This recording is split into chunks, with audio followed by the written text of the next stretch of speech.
এক দফা এক দাবি, এক দফা এক দাবি, এক দফা এক দাবি। যারা এই বড়পুকুরিয়া কয়লা খনিকে 24 ঘন্টা সচল রাখার শ্রম দিয়ে আসতেছি আমরা ঈদের ছুটিও কাটাতে পারি না। তাই কর্তৃপক্ষের কাছে বারবার দফায় দফায় আমরা আলোচনায় বসলে তারা আমাদের কোনো সুযোগ সুবিধা তো বৃদ্ধি করেনি কোনোদিন। আমাদের এখানে স্থায়ী করার কথা থাকলেও তারা তাদের প্রতিশ্রুতি রাখেনি, স্থায়ী কোনো পদক্ষেপ তারা গ্রহণ করেনি। আমরা এই প্রতিষ্ঠান একটি লাভজনক প্রতিষ্ঠান। এই প্রতিষ্ঠানে আমরা আমাদের শ্রম মেধা দেই।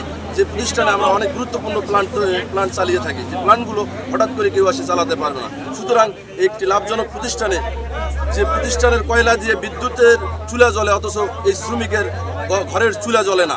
আমরা চাই আমরা ভালোভাবে বেঁচে থাকতে। আমাদের এই দাবি এক দফা এক দাবি স্থায়ী চাকরি। কর্তৃপক্ষ আগামী 10 কর্মদিবসের মধ্যে যদি এটার কোনো দৃশ্যমান পদক্ষেপ না নেয়, তাহলে আমরা আগামী 2 আগস্ট থেকে কঠোর কর্মসূচি ঘোষণা করব।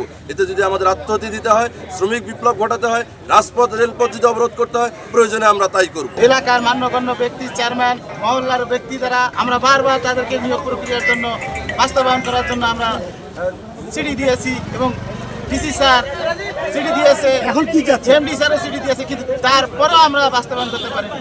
মন্ত্রী তখন সেই সময়ের স্থানীয় মন্ত্রী 6টি ডিউ লিটার দেওয়ার পরও স্থায়ী চাকরি নিয়োগ পাওয়া আমাদের সম্ভব হয়নি।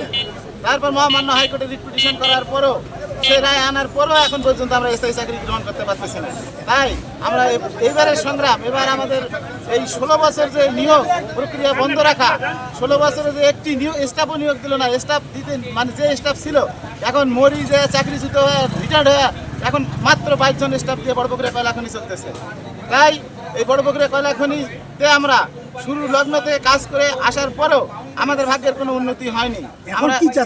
এখন আমাদের মূল টার্গেট আমরা স্থায়ী নিয়োগ চাই। এটাই আমাদের এক দফা এক দাবি। এই দাবিতে বর্তমানে আমরা রয়েছি। অল্প সময়ের মধ্যে যদি আমাদের চাকরি স্থায়ীকরণ না করা হয়, তাহলে আমরা দুর্বার আন্দোলন করে তুলব।